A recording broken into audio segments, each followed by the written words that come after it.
हरे कृष्णा। आप सभी का हमारे YouTube चैनल पर हार्दिक स्वागत है। अब आषाढ़ मास समाप्ति की ओर है और आज की इस वीडियो में आप सुनने वाले हैं आषाढ़ मास के अंतिम अध्याय। आप रसपान करेंगे अध्याय 28, 29 और 30 का। आज की इस वीडियो के साथ ही आषाढ़ मास महात्म्य भी समाप्त हो जाएगा। और वीडियो के लास्ट में आज मैं आपके बहुत सारे लोग ऐसे हैं जिनके कमेंट्स मुझे मिलते रहते हैं, जो हर वीडियो में अपना प्यार दिखाते हैं नियमित रूप से हमारे इस चैनल पर और दूसरे चैनल पर भी कमेंट करके मुझे बताते हैं। तो उन सभी का नाम मैं लेना चाहूँगी। तो अगर आप जानना चाहते हैं कि वो लोग कौन कौन हैं तो प्लीज़ इस वीडियो को लास्ट में ज़रूर देखिएगा। तो आइए रसपान करते हैं आज के अध्यायों का, जिसमें पहले अध्याय में है कंस का अक्रूर को नंदगांव जाने की आज्ञा देना और केशी का वध तथा भगवान के पास नारद जी के आगमन के बारे में। अभी तक आप लोगों ने मुझे ये नहीं बताया कि आप इस चैनल पर सावन के महीने में शिव महापुराण की कथाएं सुनना पसंद करेंगे या भोलेनाथ की अन्य कहानियाँ। प्लीज़ कमेंट करके ज़रूर बताइएगा।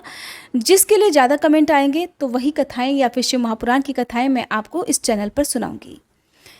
तो व्यास जी कहते हैं, हे महर्षियों, जब वृषभ रूपधारी अरिष्टासुर, धेनुक और प्रलंब आदि असुर मारे जा चुके, गोवर्धन पर्वत धारण करके श्री कृष्ण ने गोकुल को बचा लिया। उनके द्वारा कालिया नाग का दमन, दोनों यमलार्जुन वृक्षों का भंग, पूतना का वध और सकट भंग आदि घटनाएं हो गईं। तब देवर्षि नारद ने कंस के पास जाकर क्रमशः सभी समाचार कह सुनाया। यशोदा और देवकी के बालकों में जो अदला बदली हुई, वहां से लेकर अरिष्ट वध तक की सारी बातें नारद जी के मुख से सुनकर खोटी बुद्धि वाले कंस ने वसुदेव जी के प्रति बड़ा क्रोध किया और समस्त यादवों की सभा में अत्यंत रोषपूर्वक उल्हाना देकर उसने यदुवंशियों की बड़ी निंदा की। फिर आगे के कर्तव्य के विषय में इस प्रकार विचार किया, बलराम और कृष्ण दोनों अभी बालक हैं। जब तक वे युवा होकर अत्यंत बलवान नहीं हो जाते तब तक ही मुझे उनका वध कर डालना चाहिए। युवा होने पर तो वे मेरे काबू के बाहर ही हो जाएंगे। यहाँ महापराक्रमी चाणूर और बलवान मुष्टिक दोनों पहलवान मौजूद हैं। इनके द्वारा मल्ल युद्ध में उन दोनों मतवाले बालकों को मरवा डालूंगा।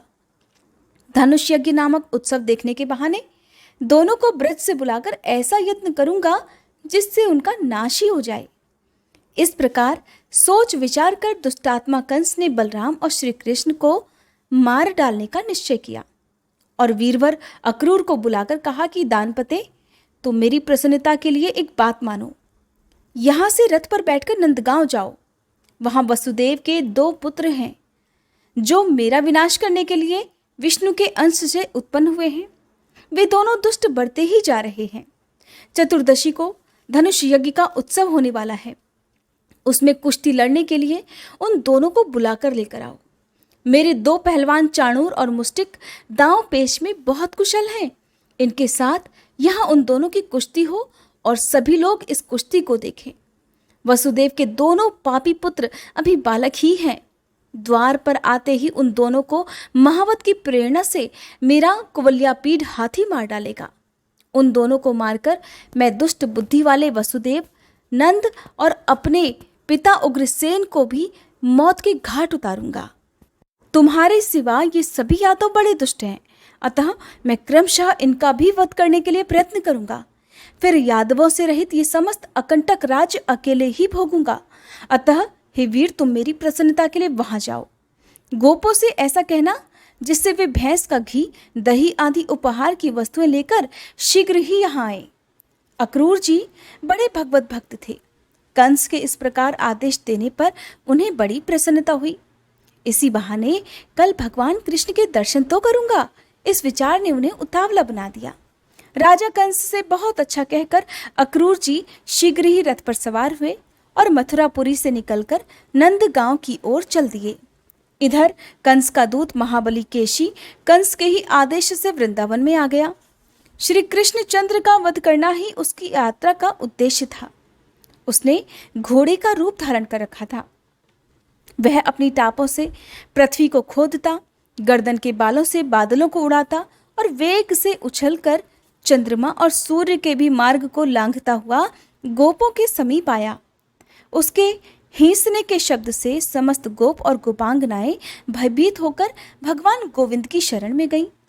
उनकी त्राही त्राही की पुकार सुनकर श्री कृष्ण जलपूर्ण मेघ की गर्जना के समान गंभीर वाणी में इस प्रकार बोले, गोपालगण, इस केशी से डरने की आवश्यकता नहीं है। आप लोग तो गोप जाति के हैं। इस तरह भय से व्याकुल होकर अपने वीरोचित पराक्रम का लोभ क्यों कर रहे हैं? अरे, इस दैत्य में शक्ति ही कितनी है और ये हमारा कर भी क्या लेगा?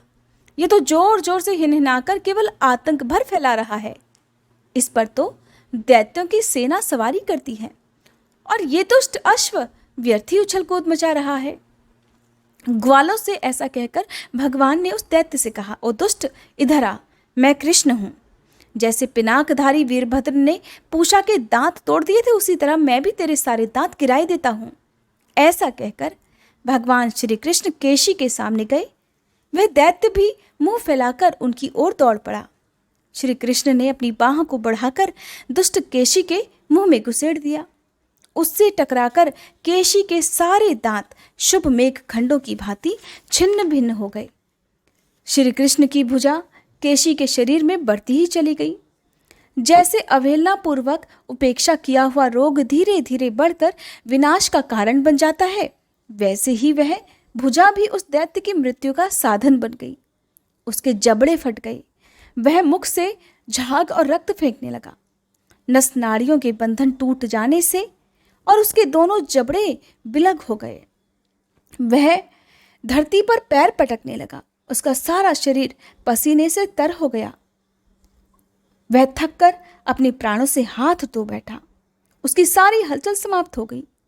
जैसे बिजली गिरने से किसी वृक्ष के दो टुकड़े हो जाते हैं, ठीक उसी प्रकार श्री कृष्ण की भुजा से वह महाभयंकर असुर दो टुकड़े होकर पृथ्वी पर गिर पड़ा। केशी को मारने से श्री कृष्ण के शरीर में कोई थकावट नहीं हुई और बल्कि वे स्वस्थ रूप से हंसते हुए वहीं खड़े रहे। उस दैत्य के मारे जाने से गोप और गोपियों को बड़ी प्रसन्नता हुई। वे श्री कृष्ण को सभी ओर से घेर कर आश्चर्यचकित होकर उनकी स्तुति करने लगे। इसी समय देवर्षि नारद बड़ी उतावली के साथ वहां आए और बादलों में स्थित हो गए। केशी को मारा गया देख वे हर्ष से फूले नहीं समाते थे। देवर्षि नारद कहने लगे, नारायण नारायण, हे जगन्नाथ, आपको धन्यवाद है। हे अच्युत, आपने खेल ही खेल में इस केशी को मार डाला है। ये देवताओं को बड़ा क्लेश दिया करता था। मधुसूदन, आपने इस अवतार में जो जो महान कर्म किए हैं, उनमें मेरे चित्त को बड़ा आश्चर्य और संतोष हुआ है। ये अश्वरूपधारी दैत्य जब गर्दन के बालों को हिलाते और हिनहिनाते हुए आकाश की ओर देखा करता था, उस समय देवराज इंद्र और संपूर्ण देवता भी थर्रा उठते थे। हे जनार्दन, आपने दुष्टात्मा केशी का वध किया है, इसलिए अब लोक में आप केशव नाम से विख्यात होंगे। आपका कल्याण हो। अब मैं जाऊंगा और परसों कंस के यहाँ आपके साथ जो युद्ध होगा उसमें फिर से सम्मिलित होऊंगा। हे धरणीधर, उग्रसेन कुमार कंस जब अपने अनुचरों सहित मारा जाएगा, उस समय पृथ्वी का भार आप सब कुछ उतार देंगे। उसके बाद भी राजाओं के साथ आपके अनेक युद्ध हमें देखने को मिलेंगे। हे गोविंद, आपने देवताओं का बहुत बड़ा कार्य सिद्ध किया और मुझे भी बहुत आदर दिया। आपका कल्याण हो। अब मैं जाता हूँ। नारायण नारायण। ऐसा कहकर देवर्षि नारद चले गए। तब श्री कृष्ण अत्यंत सौम्य भाव से ग्वालों के साथ गोकुल में चले आए। अब सुनिए अक्रूर जी का नंदगांव में जाना, श्री राम कृष्ण की मथुरा यात्रा, गोपियों की कथा, अक्रूर को यमुना में भगवत दर्शन, उनके द्वारा भगवान की स्तुति, मथुरा में प्रवेश, रजक वध और माली पर कृपा करने का वर्णन। व्यास जी कहते हैं, अक्रूर जी शीघ्र चलने वाले रथ पर चढ़कर मथुरा से निकले और श्री कृष्ण के दर्शन का लोभ लेकर नंदगांव की ओर चल दिए। मार्ग में चलते चलते सोचने लगे, आहा, मुझसे बढ़कर सौभाग्यशाली कोई नहीं है, क्योंकि आज मैं अंश सहित अवतीर्ण हुए साक्षात भगवान विष्णु का मुंह देखूंगा। आज मेरा जन्म सफल हुआ और आने वाला प्रभात बहुत ही सुंदर होगा, क्योंकि मैं विकसित कमल के समान नेत्रों वाले भगवान विष्णु के मुख का दर्शन कर सकूंगा, जो स्मरण अथवा ध्यान में आकर भी मनुष्यों के सारे पाप हर लेते हैं। वही कमल सदृश नेत्रों वाला श्री विष्णु का सुंदर मुख आज मुझे देखने को मिलेगा, जिससे संपूर्ण वेद और वेदांगों का प्रादुर्भाव हुआ है और जो देवताओं के लिए सर्वश्रेष्ठ आश्रय है, भगवान के उसी मुख का आज मैं दर्शन करूंगा। ब्रह्मा, इंद्र, अश्विनी कुमार, रुद्र, वसु, आदित्य, मरुदगण जिनके स्वरूप को नहीं जानते, वे श्रीहरि आज मेरा स्पर्श करेंगे। जो सर्वात्मा, सर्वव्यापी और भूतों में स्थित अव्यय और व्यापी परमात्मा है, वे ही आज मेरे नेत्रों के अतिथि होंगे। इस प्रकार अक्रूर जी मन ही मन में भगवान कृष्ण के प्रति विचार करते जा रहे थे, मन ही मन उन्हें प्रणाम करते जा रहे थे। अक्रूर का हृदय भक्ति से विनम्र होता जा रहा था। वे इसी प्रकार श्री विष्णु का चिंतन करते हुए कुछ दिन रहते नंदगांव में पहुंच गए। वहां उन्होंने भगवान श्री कृष्ण को उस स्थान पर बैठे देखा जहां गौवें दुही जा रही थी। उन्होंने देखा कि वे बछड़ों के बीच में खड़े हुए थे। उनका श्री अंग विकसित नील कमल की आभा से सुशोभित था। नेत्र खिले हुए कमल की शोभा धारण करते थे। वक्ष स्थल में श्री वत्स का चिन्ह दिखाई देता था। बड़ी बड़ी बाहें, चौड़ी और उभरी हुई छाती, ऊंची नासिका, विलास युक्त मुस्कान से सुशोभित मुख, लाल लाल नख, शरीर पर पीतांबर, गले में जंगली पुष्पों के हार, हाथ में स्निग्ध नील लता और कानों में श्वेत कमल पुष्प के आभूषण, यही उनकी झांकी थी। उनके दोनों चरण भूमि पर विराजमान थे। श्री कृष्ण का दर्शन करने के बाद अक्रूर जी की दृष्टि यदुनंदन बलभद्र जी पर पड़ी, जो हंस, चंद्रमा और कुंद के समान गौरवर्ण थे। उनके शरीर पर नील वस्त्र शोभा पा रहे थे। उनका कद ऊंचा और बाहें बड़ी बड़ी थी और उनका मुख प्रफुल्ल कमल सा सुशोभित था। नीलांबरधारी गौरांग बलभद्र जी ऐसे जान पड़ते थे मानो मेघमाला से घिरा हुआ दूसरा कैलाश पर्वत हो। उन दोनों भाइयों को देखकर महाबुद्धिमान अक्रूर जी का मुख कमल प्रसन्नता से खिल उठा। संपूर्ण शरीर में रोमांच हो आया और वे मन ही मन इस प्रकार कहने लगे, इन दोनों बंधुओं के रूप में यहाँ साक्षात भगवान विष्णु विराज रहे हैं। ये ही वह परम धाम और ये ही वह परम पद हैं। अनंत मूर्ति भगवान आज ही मेरे हाथ का स्पर्श करके उसे शोभा संपन्न बनाएंगे। इन्हीं भगवान की अंगुलियों के स्पर्श से संपूर्ण पाप नष्ट हो जाने के कारण मनुष्य उत्तमोत्तम सिद्धि प्राप्त करते हैं और अश्विनी कुमार, रुद्र, इंद्र, वसु आदि देवता प्रसन्न होकर उन्हें उत्तम वर देते हैं। राजा बलि ने जिनके हाथ में संकल्प का जल छोड़कर रसातल में रहते हुए भी मनोहर स्वर्गीय भोग प्राप्त कर लिए और देवराज इंद्र ने जिनकी आराधना करके एक मनवंतर के लिए देवलोक का अखंड साम्राज्य प्राप्त कर लिया, वे ही भगवान कंस के साथ रहने के कारण निर्दोष होते हुए भी दोष के पात्र बने हुए मुझ अक्रूर का क्या आदर नहीं करेंगे। इस प्रकार मन ही मन विचार करते हुए अक्रूर जी भगवान श्री कृष्ण के पास गए और कहने लगे कि मैं यदुवंशी अक्रूर हूँ। ऐसा कहकर उनके चरणों में पड़ गए। भगवान ने भी ध्वजा, वज्र और कमल आदि चिन्हों से सुशोभित अपने कर कमल द्वारा उनका स्पर्श किया और उन्हें खींचकर प्रेम पूर्वक गाढ़ आलिंगन दिया। फिर बलराम और श्री कृष्ण ने उनसे बातचीत की और उन्हें साथ लेकर अपने भवन में चले गए।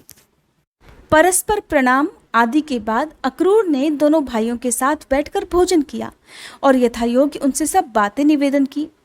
दुरात्मा दानव कंस ने वसुदेव और देवकी को जिस प्रकार धमकाया था, उग्रसेन के प्रति जैसा उसका बर्ताव था और जिस उद्देश्य से कंस ने उन्हें ब्रज में भेजा था, वह सब विस्तार के साथ कह सुनाया। सुनकर भगवान कृष्ण ने कहा, ये सब बातें तो मुझे पहले से ही ज्ञात है। इस विषय में जो उचित कर्तव्य है उसे मैं करूँगा, आप अन्यथा विचार मत कीजिए। अब कंस को मारा गया हुआ ही समझे। मैं बलराम जी सहित कल आपके साथ मथुरा चलूँगा। बड़े बूढ़े गोप भी भेंट की बहुत सी सामग्री लेकर जाएंगे। वीर, आप किसी प्रकार की चिंता मत करें, आराम से यहाँ रात बिताएं। आज से 3 रात के भीतर ही मैं अनुचरों सहित कंस को मार डालूंगा। फिर गोपों को मथुरा चलने का आदेश देकर अक्रूर, श्री कृष्ण और बलराम जी नंद के घर में सोए। सुबह होने पर महाबली बलभद्र और श्री कृष्ण अक्रूर के साथ मथुरा जाने को तैयार हो गए। ये देखकर गोपियों के नेत्रों में आंसू भर आए। वे चिंता से इतनी दुर्बल हो गईं कि उनके कंगन और बाजूबंद खिसक खिसक कर गिरने लगे। वे दुख से पीड़ित होकर लंबी सांस लेती हुई एक दूसरे से कहने लगी, सखी, गोविंद मथुरा जा रहे हैं। वहां जाकर वे इस गोकुल में फिर क्यों आने लगे? वहां तो अपने कानों द्वारा नगर की स्त्रियों के मधुर वार्तालाप का रसपान करेंगे। नगर की नारियों के विलासपूर्ण वचनों में जब इनका मन आसक्त हो जाएगा, तब फिर से गांवों की रहने वाली इन गंवार गोप गोपियों की ओर उनका झुकाव भला कैसे हो सकेगा? हाय, श्री हरि संपूर्ण ब्रज के प्राण थे। इन्हें छीनकर दुरात्मा और निर्दयी विधाता ने हम गोपियों पर निष्ठुर प्रहार कर दिया है। नगर की युवतियां भाव भरी मुस्कान के साथ बात करती हैं। उनकी गति में लालित्य है। वे कटाक्षपूर्ण नेत्रों से देखती हैं। अतः ये हम लोगों के पास भला क्यों आने लगे? ये देखो, गोविंद रथ पर बैठकर मथुरा जा रहे हैं। क्रूर अक्रूर ने उन्हें चकमा दे दिया है। क्या इस निर्दयी को प्रेमी जनों की मानसिक वेदना का अनुभव नहीं है, जो ये हमारे नयनानंद गोविंद को अन्यत्र लिए जा रहे हैं? गोविंद भी तो देखिए आज अत्यंत निष्ठुर हो गए हैं। ये देखो ना, बलराम जी के साथ रथ पर बैठकर चले जा रहे हैं। अरे इन्हें रोकने में शीघ्रता करो। ए, क्या कहती हो? गुरुजनों के सामने हमारा कुछ बोलना उचित नहीं है। अरे हम तो यों ही विरह की आग में जल रही हैं। अब भला ये गुरुजन हमारा क्या कर लेंगे? हाय, ये नंद बाबा भी जाने को तैयार है। कोई भी श्री कृष्ण को लौटाने का प्रयास नहीं करता। आज मथुरा वासिनी युवतियों के नेत्र रूपी भ्रमर श्री कृष्ण के मुख कमल का मकरंद पान करेंगे। वे लोग धन्य हैं जो मार्ग में पुलकित शरीर से बेरोक टोक श्री कृष्ण का दर्शन कर सकेंगे। आज गोविंद का दर्शन पाकर मथुरा की नगरियों के नेत्रों में भी महान आनंद छा जाएगा। आज उन भाग्यशालिनी युवतियों ने कौन सा शुभ ऐसा स्वप्न देखा है, जो वे अपने विशाल और कमनीय नेत्रों से श्री कृष्ण की रूप माधुरी का पान करेंगी। अहो, विधाता को किंचित मात्र भी दया नहीं है। उसने हम गोपियों को बहुत बड़ी निधि का दर्शन कराकर हमारी आंखें ही निकाल ली। गोपियां इस प्रकार श्री कृष्ण के जाने पर विह्वल हो रही हैं, दुखी हो रही हैं। कहती हैं कि हमारे प्रति श्री कृष्ण का अनुराग ज्यों-ज्यों शिथिल होता जाता है, त्यों-त्यों हमारे हाथों के कंगन भी शीघ्रतापूर्वक ढीले होते जा रहे हैं। गोपियां कमजोर होती जा रही हैं। कहती हैं कि अक्रूर का हृदय बहुत ही क्रूर है और वो घोड़ों को जल्दी जल्दी हाँकता है। हम जैसी आर्त स्त्रियों पर उसे छोड़ भला किसी को दया नहीं आएगी। अरे वो देखो, श्री कृष्ण के रथ की धूल बहुत ऊंचे पर दिखाई देती है। श्री कृष्ण तो बहुत दूर चले गए। हाय, अब तो वो धूल भी दिखाई नहीं देती। अब वो भगवान को बहुत दूर ले गई। इस प्रकार गोपियों के अत्यंत अनुराग पूर्वक देखते ही देखते बलराम सहित श्री कृष्ण ने ब्रज के उस भूभाग का परित्याग किया। रथ के घोड़े बहुत तेज चलने वाले थे। अतः बलराम, अक्रूर और श्री कृष्ण दोपहर होते होते मथुरा के समीपवर्ती यमुना तट पर पहुंच गए। तब अक्रूर ने श्री कृष्ण से कहा, आप दोनों भाई यहीं रथ पर बैठे रहें, तब तक मैं यमुना के जल में नैतिक स्नान और पूजन कर लेता हूँ। तब श्री कृष्ण ने बहुत अच्छा कहकर उनकी बात मान ली। परम बुद्धिमान अक्रूर ने यमुना के जल में प्रवेश करके स्नान और आचमन किया। फिर वे परब्रह्म का चिंतन करने लगे। उन्हें जल के भीतर सहस्त्रों फणों से युक्त बलभद्र जी दिखाई दिए। उनका शरीर कुंद के समान गौर और नेत्र कमलपत्र के समान विशाल थे। वासुकी तथा डिंब आदि बड़े बड़े नाग उन्हें घेरे हुए स्तुति कर रहे थे। गले में सुगंधित वनमाला उनकी शोभा बढ़ा रही थी। वे दो नील वस्त्र और सुंदर कर्णभूषण धारण किए बड़े मनोहर गेंडुली मारे जल के भीतर विराजमान थे। उनकी गोद में भगवान श्री कृष्ण दृष्टि गोचर हुए, जो सजल मेघ के समान श्याम, किंचित लालिमा युक्त, विशाल नेत्रों वाले, चतुर्भुज, सुंदर और चक्र आदि आयुधों से विभूषित थे। उन्होंने 2 पीतांबर धारण कर रखे थे। विचित्र विचित्र हार उनकी शोभा बढ़ाते थे।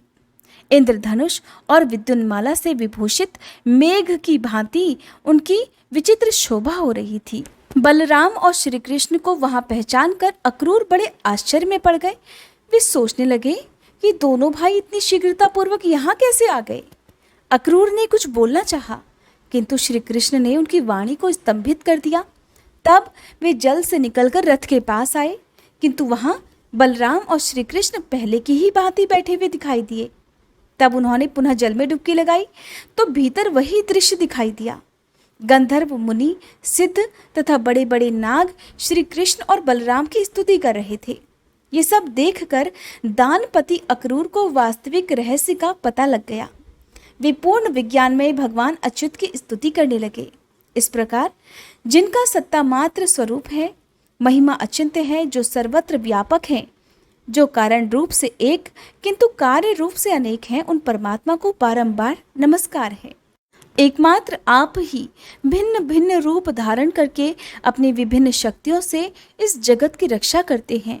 आप ही विश्व की सृष्टि करते हैं और आप ही प्रलयकालीन सूर्य होकर संपूर्ण जगत का संहार करते हैं। हे अज, ये गुणमय प्रपंच आपका ही स्वरूप है। सत्स्वरूप परमेश्वर का वाचक जो ओंकार रूप है, अक्षर है, वह आपका उत्कृष्ट स्वरूप है। वही सत, असत और ज्ञानात्मा है। आपके उस स्वरूप को हे प्रभु मेरा प्रणाम है। संकर्षण संज्ञा धारण करने वाले आपको नमस्कार है। प्रद्युम्न कहलाने वाले आपको नमस्कार है और अनिरुद्ध नाम से पुकारे जाने वाले आपको नमस्कार है। इस प्रकार जल के भीतर यदुवंशी अक्रूर ने सर्वेश्वर श्री कृष्ण की स्तुति करके मानसिक धूप और पुष्पों द्वारा उनका पूजन किया। अन्य विषयों का चिंतन छोड़कर मन को उन ब्रह्मभूत परमात्मा में लगाकर दीर्घ काल तक ध्यान किया। फिर समाधि से विरत होकर अपने आप को कृतार्थ मानते हुए यमुना जल से निकलकर वे पुनः रथ के समीप आए। आने पर उन्होंने बलराम और श्री कृष्ण को पहले की तरह ही बैठे देखा। अक्रूर जी के नेत्रों से विस्मय का आभास हो रहा था, जिसे देखकर श्री कृष्ण उनसे कहने लगे, अक्रूर जी, आपने यमुना के जल में कौन सी आश्चर्य की बात देख ली है जो आपके नेत्र आश्चर्यचकित दिखाई देते हैं। कृष्ण की बात सुनकर अक्रूर जी बोले, हे अच्युत, जल के भीतर मैंने जो आश्चर्य देखा है उसे यही अपने सामने मूर्तिमान बैठा देखता हूँ। ये परम आश्चर्यमय जगत जिन महात्मा का स्वरूप है, उन्हीं आश्चर्य स्वरूप आपके साथ मेरा समागम हुआ है। हे मधुसूदन, अब इस विषय में अधिक कहने की क्या आवश्यकता। चलिए मथुरा चलें। मैं कंस से डरता हूँ। जो दूसरों के टुकड़ों पर जीवन निर्वाह करने वाले हैं, उन मनुष्यों के जन्म को धिक्कार है। ऐसा कहकर अक्रूर ने घोड़ों को हाँक दिया और सायंकाल के समय मथुरापुरी में वे सब जा पहुँचे। मथुरा को देखकर अक्रूर ने बलराम और श्री कृष्ण से कहा, महापराक्रमी वीरों, अब आप लोग पैदल चलिए, रथ से मैं अकेला ही जाऊंगा। मथुरा में पहुंचकर आप दोनों वसुदेव जी के घर मत जाइए, क्योंकि आपके ही कारण वह बेचारा बूढ़ा कंस के द्वारा सदा अपमानित होता है। ऐसा कहकर अक्रूर मथुरापुरी में चले गए। बलराम और श्री कृष्ण भी पुरी में पहुंचकर राजमार्ग पर आ गए। उस समय नगर के सभी स्त्री पुरुष आनंदपूर्ण नेत्रों से उन्हें निहार रहे थे। वे दोनों वीर तरुण हाथियों की भांति लीलापूर्वक चल रहे थे। घूमते घूमते उन दोनों भाइयों ने कपड़ा रंगने वाले एक रजक को देखा और उससे अपने शरीर के अनुरूप सुंदर वस्त्र मांगे। वह राजा कंस का रजक था। राजा की कृपा पाकर उसका अहंकार बहुत बढ़ गया था। उसने बलराम और श्री कृष्ण के प्रति ललकार कर अनेक आक्षेपयुक्त कटु वचन कहे। उस दुरात्मा रजक का बर्ताव देखकर श्री कृष्ण कुपित हो उठे। उन्होंने थप्पड़ से मारकर उस रजक का मस्तक पृथ्वी पर गिरा दिया। उसे मारकर बलराम और कृष्ण ने उसके सारे वस्त्र छीन लिए और अपनी रुचि के अनुसार पीले और नीले वस्त्र धारण करके वे बड़ी प्रसन्नता के साथ माली के घर गए। उन्हें देखते ही माली के नेत्र आनंद से खिल उठे। वह अत्यंत विस्मित होकर मन ही मन सोचने लगा, ये दोनों किसके पुत्र हैं, कहाँ से आए हैं। एक के अंग पर पीतांबर शोभा पाता है और दूसरे के शरीर पर नीलांबर। दोनों ही अत्यंत मनोहर दिखाई देते हैं। उन्हें देखकर माली ने समझा, शायद दो देवता इस भूतल पर उतरे हैं। उन दोनों भाइयों के मुख कमल प्रफुल्लित दिखाई देते थे। माली ने दोनों हाथ पृथ्वी पर फैलाकर सिर से पृथ्वी का स्पर्श करते हुए साष्टांग प्रणाम किया और कहा, नाथ, आप दोनों बड़ी कृपा करके मेरे घर पधारे हैं। मैं तो धन्य हो गया। अब मैं पुष्पों से आप दोनों की पूजा करूंगा। ऐसा कहकर उसने रुचि के अनुसार फूल भेंट किए। ये सुंदर हैं, ये मनोहर हैं। ऐसा कहते हुए उसने उनके मन में फूलों के प्रति आकर्षण पैदा किया और जो जो उन्हें पसंद आया वो सब दे दिया। प्रायः सभी फूल मनोहर, निर्मल और सुगंधित थे। श्री कृष्ण ने भी प्रसन्न होकर माली को वर दिया, भद्र, मेरे अधीन रहने वाली लक्ष्मी तेरा कभी त्याग नहीं करेगी। सौम्य, तेरे बल और धन की कभी हानि नहीं होगी। जब तक ये पृथ्वी और सूर्य रहेंगे तब तक तेरे पुत्र पौत्र आदि वंश परंपरा कायम रहेगी। तू बहुत से भोग भोग कर अंत में मेरी कृपा से मुझे स्मरण करते हुए दिव्य लोक प्राप्त करेगा। भद्र, तेरा मन हर समय धर्म में लगा रहेगा। ऐसा कहकर बलराम सहित श्री कृष्ण माली द्वारा पूजित होकर उसके घर से चले आए। व्यास जी कहते हैं, फिर श्री कृष्ण ने राजमार्ग पर एक कुब्जा स्त्री देखी जो अंगराग से भरा हुआ पात्र लिए आ रही थी। उसे देखकर श्री कृष्ण ने पूछा, हे कमल लोचने, तू ये अंगराग किसके पास लिए जाती है, सच सच बता। उनकी बात सुनकर वह श्रीहरि के प्रति अनुरक्त हो गई और बोली, प्रिय, क्या आप नहीं जानते, कंस ने मुझे अंगराग लगाने का कार्य सौंप रखा है। मैं अनेक वक्रा के नाम से विख्यात हूँ। मेरे सिवा दूसरे किसी का घिसा हुआ चंदन कंस को पसंद नहीं आता। श्री कृष्ण बोले, हे सुमुखी, ये सुंदर सुगंध युक्त अनुलेपन तो राजा के ही योग्य है। हमारे शरीर के योग्य भी कोई अनुलेपन हो तो दो। ये सुनकर कुब्जा ने बड़े आदरपूर्वक कहा, लीजिए ना। फिर उन दोनों को उनके शरीर के अनुरूप चंदन आदि अनुलेप प्रदान किया। कुब्जा ने ही उनके कपोल आदि अंगों में पत्र भंगीन रचनापूर्वक अंगराग लगाया। इससे वे दोनों पुरुष रत्न इंद्रधनुष के साथ शोभा पाने वाले श्वेत श्याम मेघों के समान सुशोभित हुए।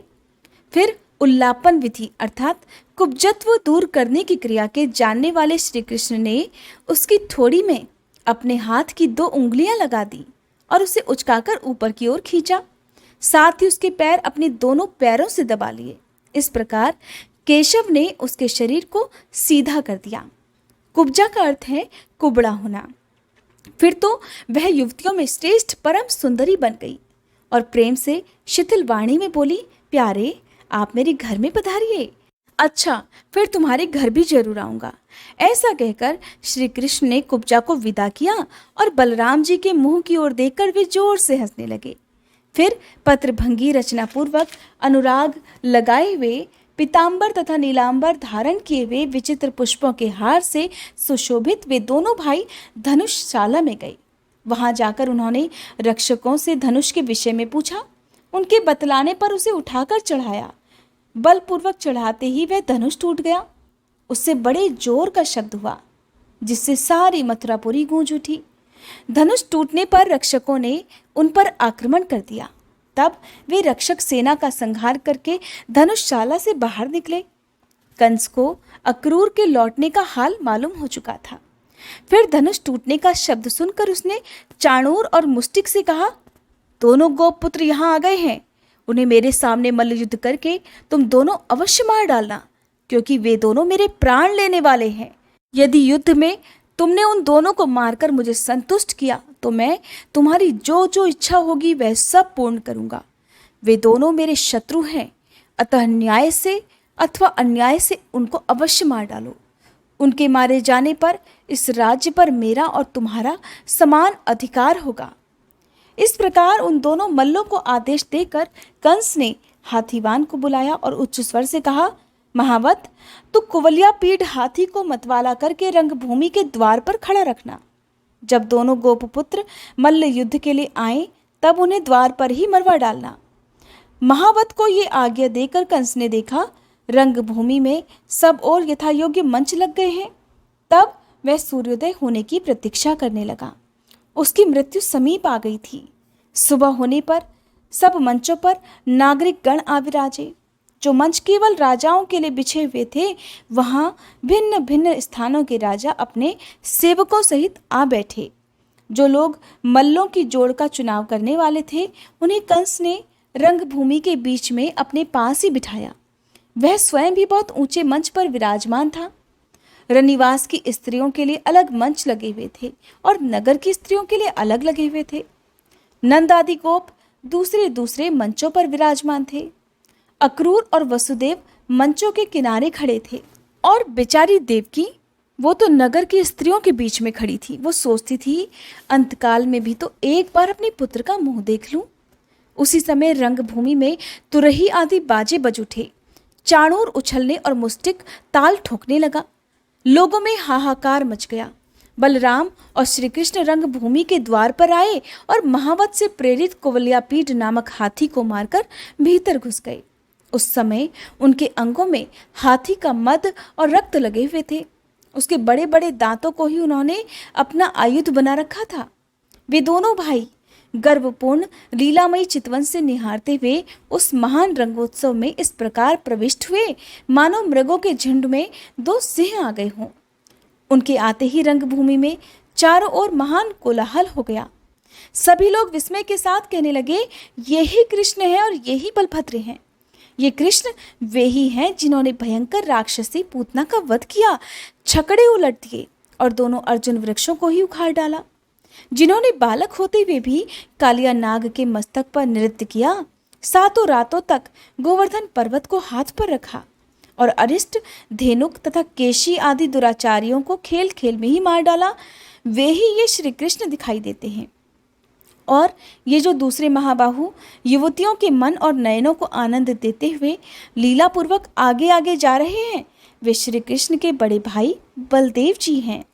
पौराणिक रहस्य को जानने वाले विद्वान पुरुष इन्हीं गोपाल के विषय में इस प्रकार कहते हैं कि ये शोक सागर में डूबे हुए यदुवंश का उद्धार करेंगे। निश्चय ही ये सबको जन्म देने वाले सर्वभूत स्वरूप भगवान विष्णु के अंश हैं, जो पृथ्वी का भार उतारने के लिए ही अवतीर्ण हुए हैं। इस प्रकार जब नगर के लोग बलराम और श्री कृष्ण का वर्णन कर रहे थे, उस समय देवकी के हृदय में स्नेह के कारण उनके स्तनों से दूध बहने लगा। वसुदेव जी तो मानो समीप आई हुई वृद्धावस्था को छोड़कर युवा हो गए हों।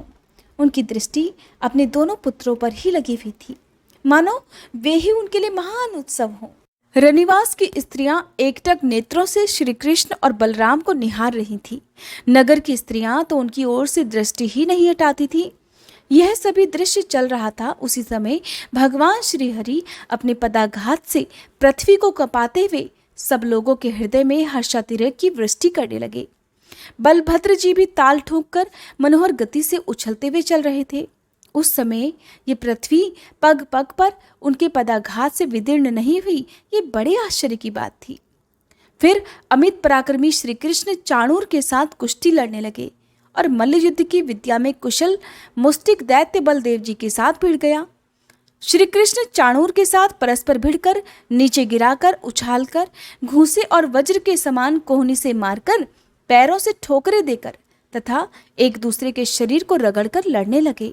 इस तरह उन दोनों के बीच बड़ा भारी युद्ध हुआ। जगन में श्री कृष्ण उसके साथ लीलापूर्वक युद्ध करने लगे। वह परिश्रम से थक गया था, अतः क्रोधपूर्वक श्री कृष्ण के हाथ पर हाथ मार रहा था। कंस ने देखा श्री कृष्ण का बल तो बढ़ रहा है और चाणूर थकता जा रहा है। कुपित होकर उसने बाजे बंद करा दिए। उसी समय आकाश में देवताओं के अनेक प्रकार के बाजे बज उठे। अदृश्य भाव से खड़े हुए देवता हर्ष में भरकर भगवान की स्तुति करते हुए बोले, हे केशव, चाणूर दानव को मार डालिए, गोविंद आपकी जय हो। तब श्री कृष्ण देर तक चाणूर के साथ खिलवाड़ करते रहे और फिर उसे मार डालने के लिए सचेष्ट हुए और दैत्य को उठाकर आकाश में घुमाने लगे। घुमाते समय ही उस दैत्य के प्राण पखेरु उड़ गए। भगवान ने उसे 100 बार घुमाकर पृथ्वी पर पटक दिया। चाणूर के 100 टुकड़े हो गए।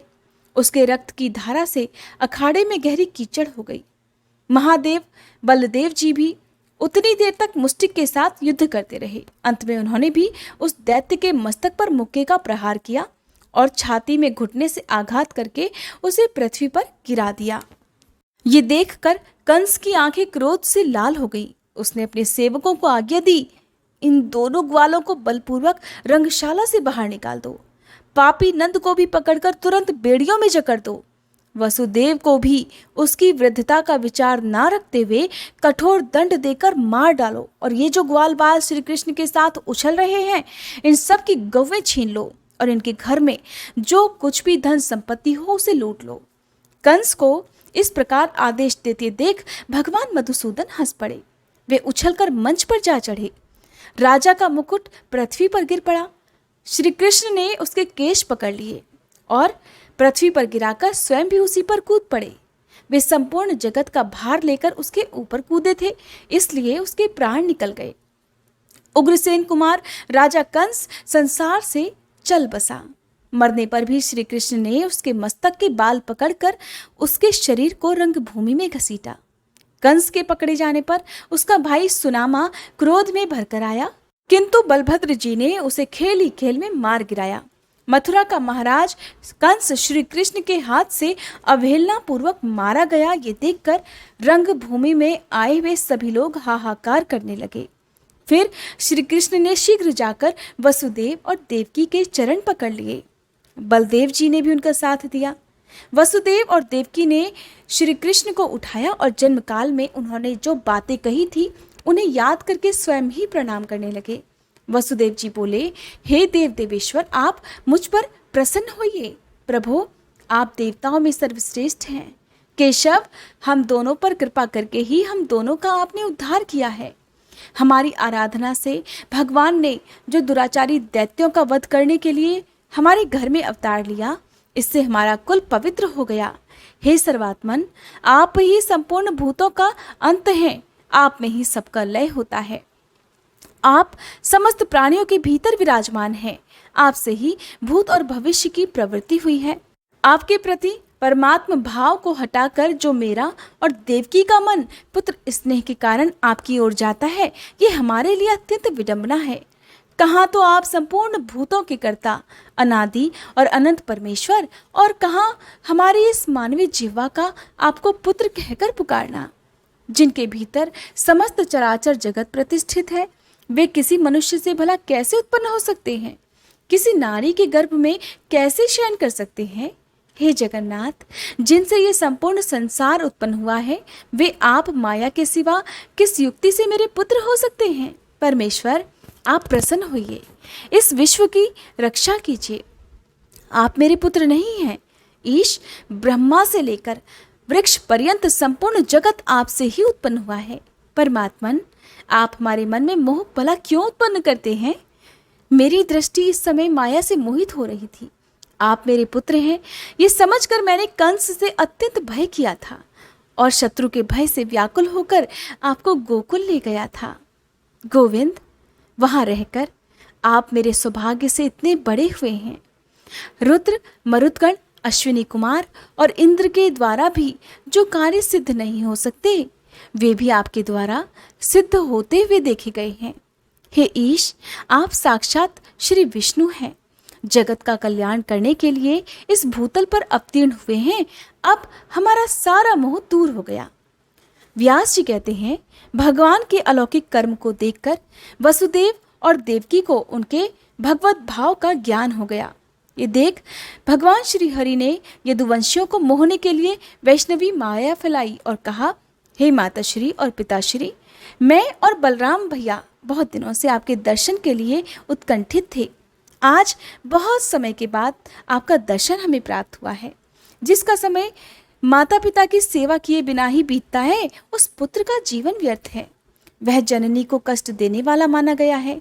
साधु पुरुषों में उसकी निंदा होती है। तात, जो गुरु, देवता, ब्राह्मण और माता पिता का पूजन सत्कार करते हैं, उन्हीं का जन्म सफल होता है। पिताजी, हम लोग कंस के बल और प्रताप से पराधीन हो गए थे, अतः हमारे द्वारा जो अपने कर्तव्य का उल्लंघन हुआ है, वह सब आप क्षमा कीजिएगा। ऐसा कहकर दोनों भाइयों ने माता पिता को प्रणाम किया। फिर क्रमशः यदुकुल के सभी बड़े बूढ़ों को चरण स्पर्श किया। इस प्रकार अपने विनयपूर्ण बर्ताव से समस्त पूर्ववासियों के मन में अपने प्रति स्नेह का संचार किया। कंस के मारे जाने पर उसकी पत्नियां और माताएं शोक और दुख में डूब गई थी और उसको सब ओर से घेर कर अनेक प्रकार से विलाप करने लगी। उन्हें घबराई हुई और दुखी देख श्री कृष्ण ने स्वयं भी नेत्रों से आंसू बहाते हुए उन सभी को सांत्वना दी। उग्रसेन को कैद से छुड़वाया और अपने राजपद पर अभिषिक्त कर दिया। राज्य के आसन पर बैठने के बाद उग्रसेन ने अपने पुत्र के तथा अन्य मरे हुए व्यक्तियों के परलौकिक कार्य किए। मृतकों की और्ध्वदैहिक क्रिया करने के बाद जब उग्रसेन पुनः सिंहासन पर बैठे तब श्री कृष्ण ने उनसे कहा, महाराज, जो भी आवश्यक कार्य हो उसके लिए मुझे निशंक होकर आज्ञा दीजिए। जब तक मैं आपकी सेवा में उपस्थित हूँ तब तक आप देवताओं को भी आज्ञा दे सकते हैं, फिर इस पृथ्वी के राजाओं की तो बात ही क्या है।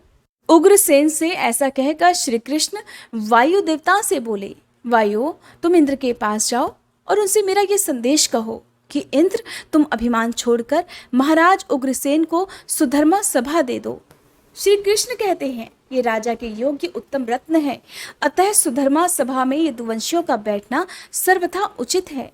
भगवान के ऐसा कहने पर वायुदेव ने शचीपति इंद्र से सब कुछ कहा। इंद्र ने वायु को सुधर्मा सभा दे दी। वह दिव्य सभा सभी यत्नों से संपन्न थी। गोविंद की भुजाओं की छत्र छाया में रहने वाले यादव वायु द्वारा लाई गई उस सभा का उपभोग करने लगे। श्री कृष्ण और बलभद्र संपूर्ण विधाताओं के ज्ञाता तथा पूर्ण ज्ञान स्वरूप थे, अतः शिष्य और आचार्य की परंपरा को सुरक्षित रखने के लिए उन्होंने काश्य गोत्र में उत्पन्न अवंतीपुर निवासी सांदीपनी जी के यहाँ विद्याध्ययन के लिए यात्रा की।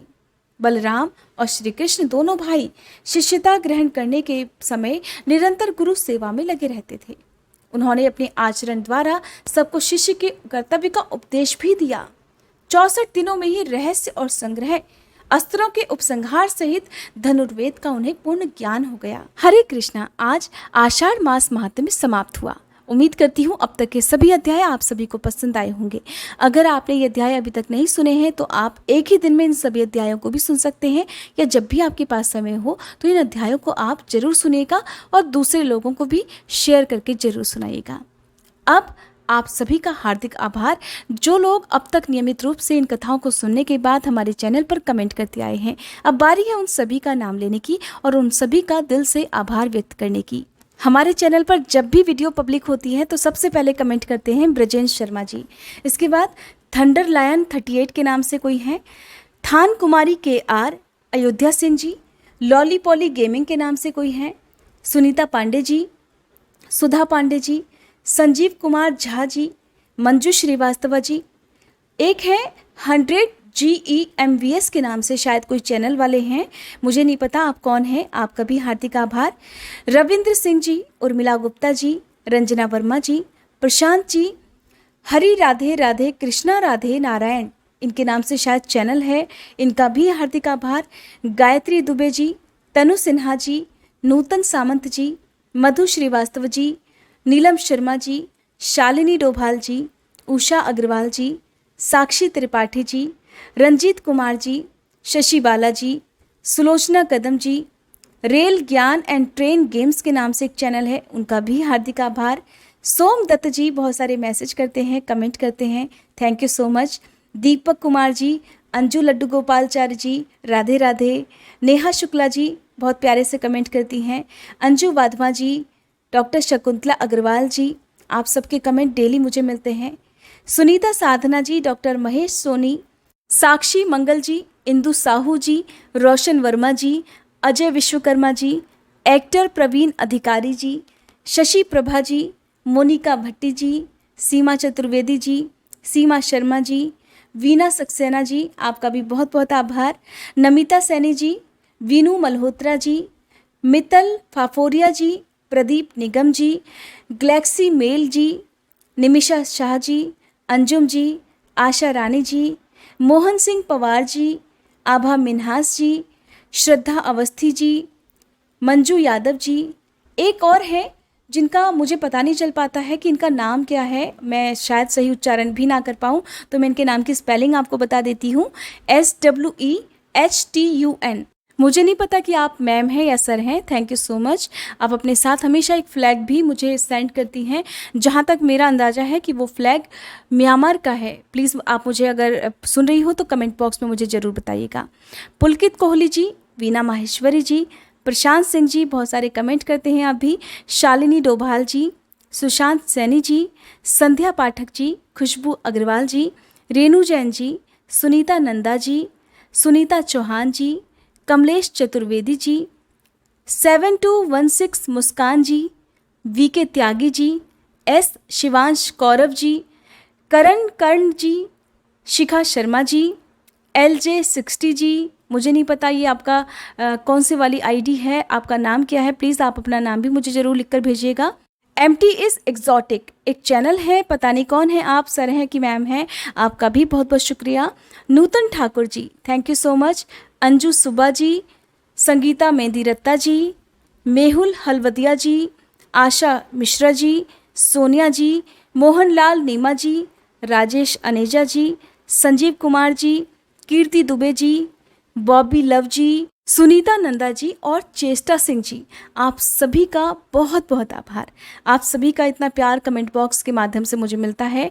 Thank you so much once again. और उम्मीद करती हूँ कि आप आने वाले सावन के महीने में भी इसी तरह का ढेर सारा प्यार भर भर कर मुझे देंगे।